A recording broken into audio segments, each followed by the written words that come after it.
Good evening, Lorne Risley here, host of the Halcyon Show. How the hell are you doing? Thank you very much for joining me. I hope you're keeping well.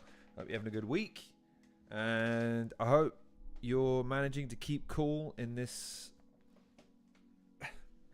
blistering heat.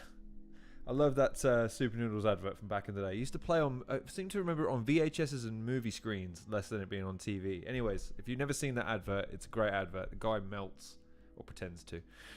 Anyways, so I haven't done a live stream in a few weeks, mainly because disabled everything to do with YouTube, so there just didn't seem any point in hopping on to talk about nothing. I haven't had any guests, haven't really had anything to talk about, been focusing on a few other things, including my training. As a matter of fact, I've had to make a chart to actually give myself credit for shit, like actually training and actually eating clean, so there's that. And also just trying to get things straight with, I got a new job. So I've been faffing around trying to get that all sorted and in order, and documents and signing stuff, and then handing notice and working notice and all this other jazz. So I want to talk about that a little bit. But we won't, again, this will be one of those live streams that probably runs half an hour and then we wrap, because I just wanted to hop on real quick. So I sincerely hope you're keeping well. Thank you for joining me as and when you watch this. So let's talk about guests first, because I imagine that's the thing you want to hear about, because that's the thing that you want to tune in for. Let's have a look. What we got. So in July, I'm going to rattle these off now because there's a lot, and I'm so fucking excited because we've been waiting on a few of these for a while, and some of these are just exciting for me just personally. Bobby Rex is the big one. Bobby Rex is coming in July. We've not firmed up a specific date, but he has said the next time we firm up a date, it is life or death. It gets done. So you got big Bobby Rex coming, and that's going to be a fascinating conversation. Just forget the interview for a second. Our chats and debates and, you know, mental jousting is something that I look forward to whenever I get a voice note from Bobby. So that's going to be interesting. Crow is going to be here. Crow is one of the sort of not up and comers. That sounds like he's fresh, but he isn't. But at the same time, he is part of a crop of guys that are coming through now that are really starting to gain some momentum and start to push the echelons of that middle tier status and start to demand the attention of the top tier. So that's going to be an interesting conversation to see how his journey has sort of metamorphosized, how he's grown, how his views on it. Dojo, a firmly established new crop member, an up and comer, but someone again who's making some pretty serious waves. I gave him performance of the night at checkpoint 5, so I'm looking forward to having a chat with that young man. Very polite young man as well, by the way. Very, very nice young man. Enigma, he went dark on the old Twitters because, like me, he wanted to focus on the real world for a little bit, but he said he'd be on. I'm going to reach out to him via, I forget, it ain't by Twitter, but I'll be reaching out by something about him. And again, if you want to talk controversy, there's no one better than Enigma. I'm interested to talk to him about that checkpoint 5 performance, but of course going retrospectively back through his career. That's going to be an interesting conversation. Frankie Fraser is one. I haven't announced this because it's been a minute since I last spoke to him. He's been busy with his coaching badges and a bunch of other stuff on the football side and on the professional side of things. But when my recording didn't work, he did say he would be happy to take another run at it. And since then, we've changed the setup. Or I say we. I've changed the setup now so it records both sides of the conversation completely separately. So we don't run the risk of that cock-up occurring again. Because now I've set it up so it records the other person's audio, records my audio, and the video gets recorded separately. So there should, in theory, be 3 separate lines and 3 separate recording points. So there shouldn't be that hole that happened with the first one. So that's good. O'Shea's a big one. He had a health issue. Bless him. It looks like he's on the other side of it now. I haven't pursued him too vociferously because, of course, you know, if he's in hospital and he's trying to get well, the last thing he wants is some Burke messaging him to do an interview. So that's that. But he said he'd be on, and I'm looking forward to chatting to him. Big gamer, turns out. Real big gamer. So I don't know. Battle rap is going to be part of the conversation, of course, but I think the thing I'm most looking forward to talking to is maybe jousting with him a little bit when it comes to gaming and really getting into the weeds about his passion for that. That's going to be fun. Pedro's a big one. I bumped into him at checkpoint 5. He seemed to not know who I am, which is always a great start, because then it's like, oh, I've assumed too much let me explain. I do a podcast, and the reason I didn't reach out to you is because you also do a podcast. And he said, well, I don't do a podcast. And I'm like, well, I see you on a podcast a lot. So kind of a misunderstanding there. However, he said he'd do it. And then I reached out to him again on the old socials about a week later, and he still said he'd be game. So that's cool. And if you want to talk, again, not a controversial figure per se, but someone who's just like, has probably got a lot to say. There's your man right there. So I'm looking forward to that. Then we got Raz Ren. Raz Ren is booked in. Raz Ren is definitely going to be with us on Monday next week, with a view to have the interview live. Maybe Wednesday, Thursday. We'll see about that one. But he's another one of these guys that's kind of on the come up, kind of making his way. He's starting to grow into his role within the scene a little bit.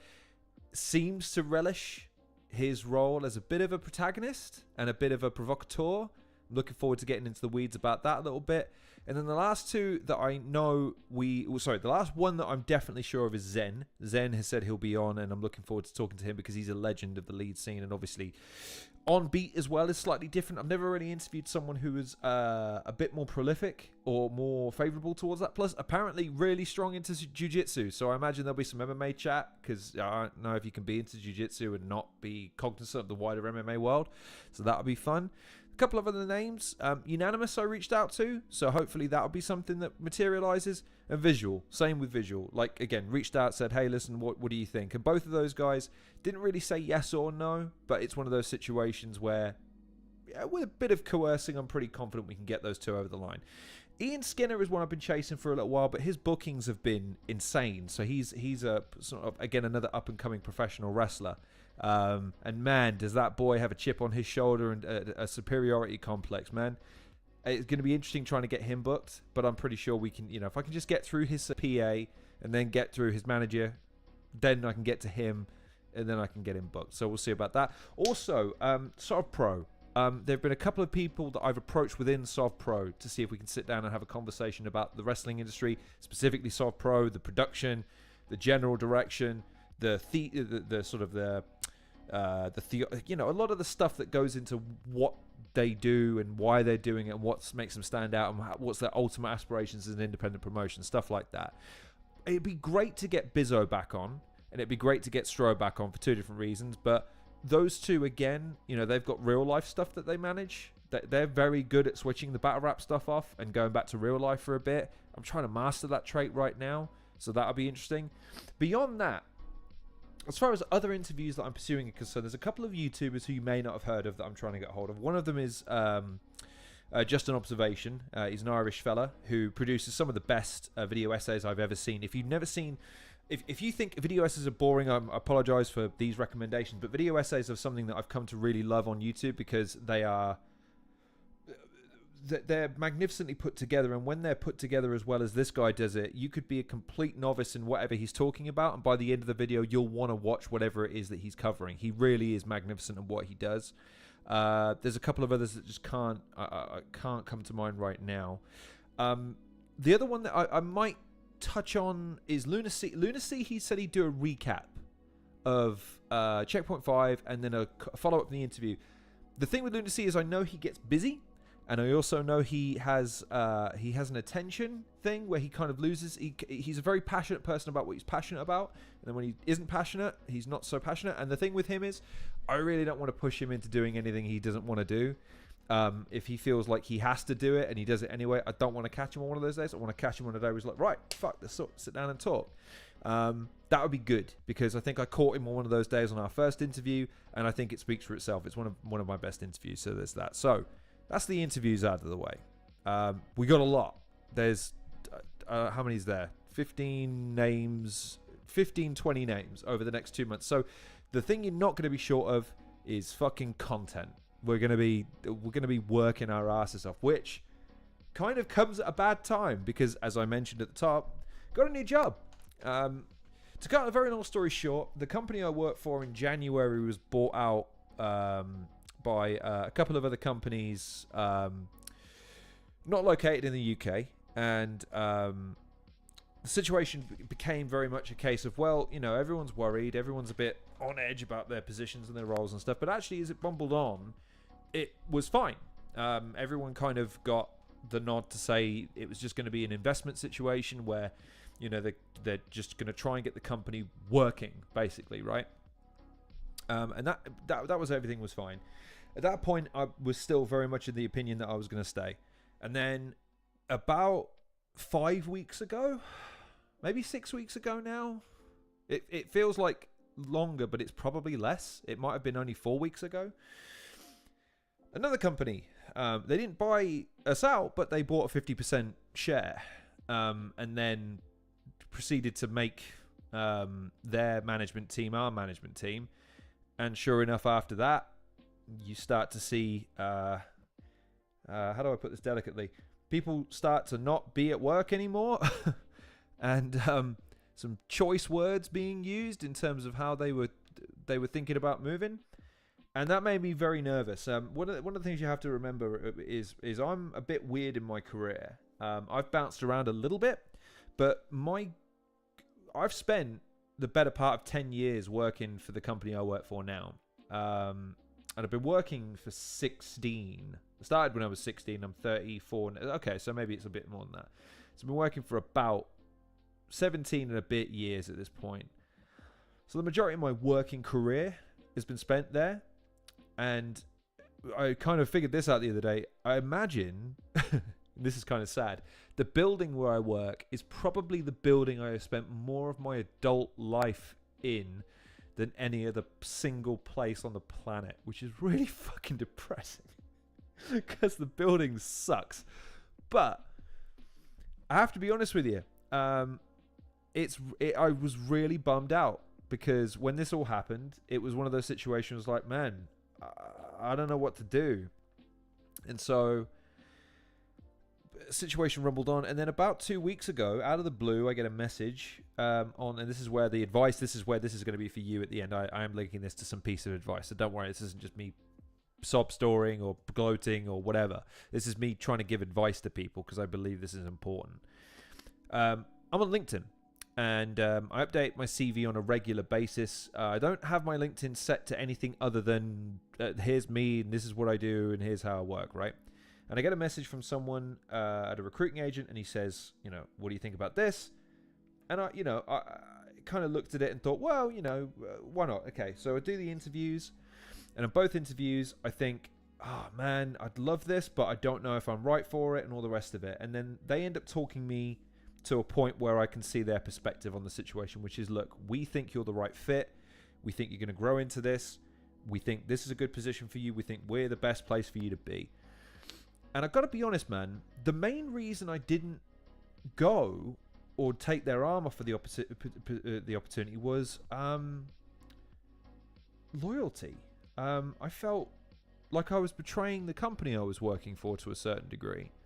Now, the reason I'm mentioning this, and the reason I'm going to cycle it back to the point that I'm making, is when I sat there and thought about it, really what I was saying was I was just too nervous to make the change that I know is required at this point, which is a weird thing because I think if the roles were reversed, most companies these days do not hesitate to cut the cord if they need to, be it a cost-saving measure or be it you don't fit with the culture of a place. Your personality doesn't mesh with the other members of the team. It doesn't matter if you're good or you're bad at your job. It's just you're not a good fit. And I was wondering, like, why? Why was I doing this? Why was I purposefully, almost trying to sabotage myself in the situation?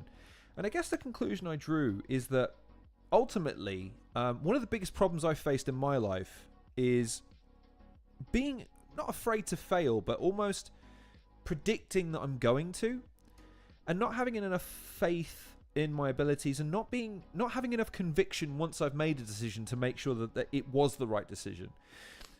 So I've got to give credit to the guy who ultimately, not headhunted, but he's the one who pursued, and he's the one who got me on board. I'm just going to move this because this is putting me off now. There you go. That's better. That's better. That's so much nicer. I've got to give credit to the person that eventually convinced me to join, because he helped me see past a couple of fallacies that don't really exist in the professional world anymore, or at least they don't in the way that they should, which is that, again, I've been at that company for 10 years, man. Not all in one stint, mind you, but 10 years all told. And I gotta be honest, man, I don't feel like that holds any cachet. I don't think I'm going to extract any real benefit from that other than the fact that I managed to hold down a job for 10 years all told, and I got some experience out of it. And what I was like, man, if only I'd have maybe thought about this sooner, would I have been in a better position? Because I've been in this position now for about 3 years, and really I haven't progressed in 2 of those 3. Like I got to a certain point about 1.5 years in, haven't really progressed beyond that point. I got comfy. The problem with being comfortable in any given situation is it makes you lazy, makes you complacent, you don't grow, you start to stagnate, and you become sort of set in your ways. It makes you adverse to change because you think, well, why would I change at this point? And I think the lesson that I'm drawing from it is that I'm probably lucky in the sense that I'm able to pull whatever experience I've got and now implement it into something new while I'm still malleable enough to do it, and while I still have enough enthusiasm and energy and still the right skill set, and also before the decision is taken out of my hands. Because I will be candid with you, redundancy was something I feared this time, and due to the UK's interesting rules on this, I've been employed in my current employer for about 4 years, a little over 4 years. Doesn't matter that I've been overall, employed for 10, it would only be 4 years, 4 weeks wages that they'd owe me if they made me redundant, by law anyway. There are exceptions, like if you put people on gardening leave or whatever, or if you're over 50, I think it is, it's time and a half. But the redundancy pay is only a week per year of continuous service after 2 years. So there you go. That's ultimately what I kept on coming back to is, man, 10 years of my life, and all they'll owe me is a month's pay. And congratulations and best of luck with your future endeavors, man. And when I thought about it like that, it made the decision much easier to go, because this company that I'm going to now, not only do they sound like a great outfit, not only do they sound like they're giving me a fucking amazing opportunities, and an opportunity I probably don't deserve. And again, they'll hate me for saying that, because one of the things I said was, man, you shouldn't talk down about yourself, man. You should be, and it's true. But at the same time, there is something about me that wants to be humble, that doesn't want to overestimate myself. So I wanted to use this as an opportunity to kind of say to people a couple of things. Number one, if you are sat at home right now in a job, any job that requires a computer or an office, I would implore you, I'm begging you right now, go on LinkedIn, okay? Create a profile. It doesn't have to be particularly complicated. Just be your name and your current role, okay? And a couple of notes about what your skills are. Upload your fucking CV. Make sure it's up to date, and then just leave it. And just do that. I promise you, in this age, it is critical to make sure that you can network using that thing. And also, if you get pings from people adding you, I know it's a little bit passe at this point because we've all got Facebook, we've all got some version of social media, we've got enough to manage. But honestly, having your LinkedIn updated is fucking crucial right now. You really need to, because if no other reason, that there might be better opportunities that come your way, but also, like, it's always better to have the choice than not. And in this situation, like, I could have said no, okay, but the fact is that it's better to have this choice and make it for the right reasons now than to not be able to make the decision and then have to go and, hat in hand, try and find a position later on. But all of this being said, the reason I want to talk about this as well is because I'm very sad. I'm really sad to be going. Part of me always assumed, for some reason, one reason or other, I guess I'd see out my career there. And change has never been easy for me. I know that there's some people that really hate when things get samey. I think that's why you tend to see in dating profiles or on social media profiles of influencers, the thing that they love doing the most is travel, because it's change, isn't it? It's different scenery, different cultures, different ways of life, different foods, different fashion, whatever, right? Now me, I like stability. I like a little bit of repetition in my life. So whenever I have to uproot, it's always a bit jarring for me, because then I have to reevaluate all of my habits and how I think and how I go about my day, how I regulate my energy. The saying of a social battery, I think, is kind of funny, but it also speaks to me a little bit, because I do feel sometimes like I don't always have the patience and the time to be around people for certain periods of my day. Like, I don't know if I'm saying this, but put it this way. If you invite me to go to the pub, if it's just you, I'll go to the pub. Cool, not a problem. If you say, oh, we're going to the pub, my first question is, how many's we? And if the answer's more than 2, yeah, it's going to be a hard pass from me. The battle rap events, for instance, are a good example because, man, I've got to be honest, I love going. They're fun, and it's nice seeing a bunch of people. But 3 hours, and I start to bottom out in terms of my battery for just being close to people, having to talk to them in a enjoyment environment. Now, in a job environment, it's a bit different, isn't it? It's a bit different because you're being paid, number one, but also there is social decorum that you can adhere to. There's things that you can just kind of lean on to get you through. Plus, you get your breaks, and you've got the task at hand. Like at a job, you actually have something to be doing. But coming back to the point, yeah, it made me sad, and it makes me nervous to have to go to a new job because even though, you know, I probably do have the skills required to succeed, you never quite know, so there's always that trepidation about doing something new. And there's just, yeah, there's a part of me that's just like, it's a decision that I was torn on, you know what I mean? Now, having made it, I'm excited now. That can't be denied. I'm really raring to get, because this is the thing. Now that I know that there's going to be a bunch of stuff I don't know, I gotta fucking get started. Right, give me everything. I need to know absolutely everything. Give me every book, every link to every video. Give me every name. Let me sit with that person. Let me absorb as much as I can. Who are you? What do you do? How long have you done it for? All of this stuff I need to know. So, yeah, part of that is that. But yeah, man, it's a weird one. I wonder how other people, because again, it's other things like when you move house, like part of you is like really sad that you're going to be leaving behind all of those memories and all of those little cues and just so many very almost intangible elements that you're going to be leaving behind. You know, you're going to somewhere new, and the new thing's exciting and shiny and new and big and all the rest of that good jazz. But there's a part of you that feels like you're leaving something behind.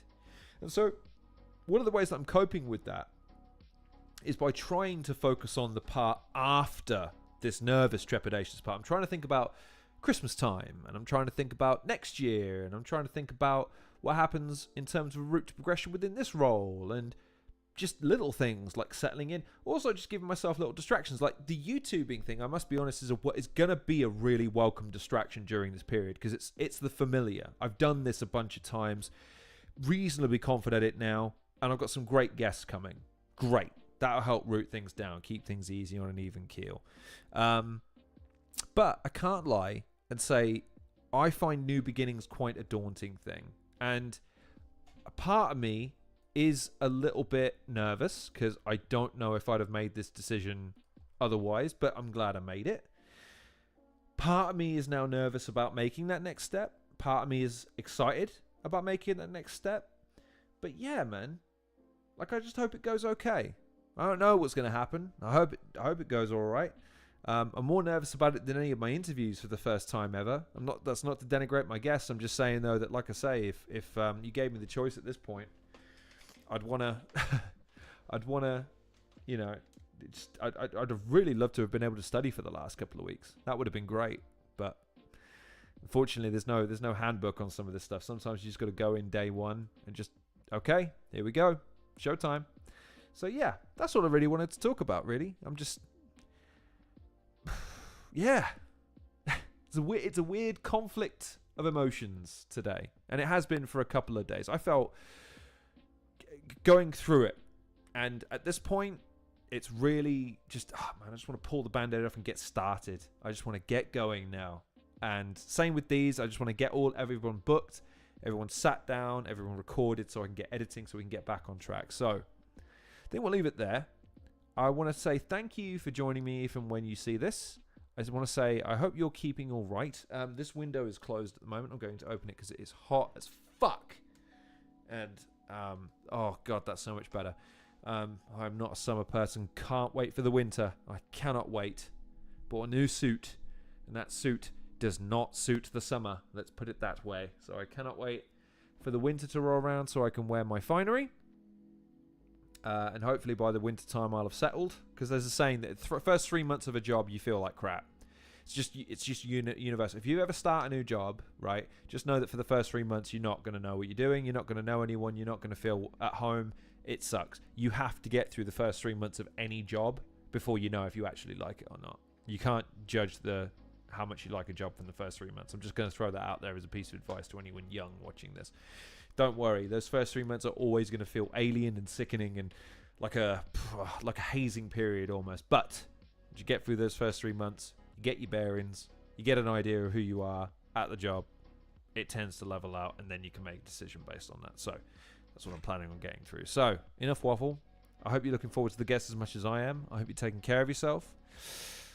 Stay tuned, I guess, because apart from Raspberry, I don't know when all of these are going to drop, but I'll try and churn them out as soon as they are available. But in the meantime, enjoy the rest of the Euros, enjoy this weather, enjoy each other. I hope you keep them well. And yeah, we'll call it there. I'll see you on the next edition of the Halcyon Show.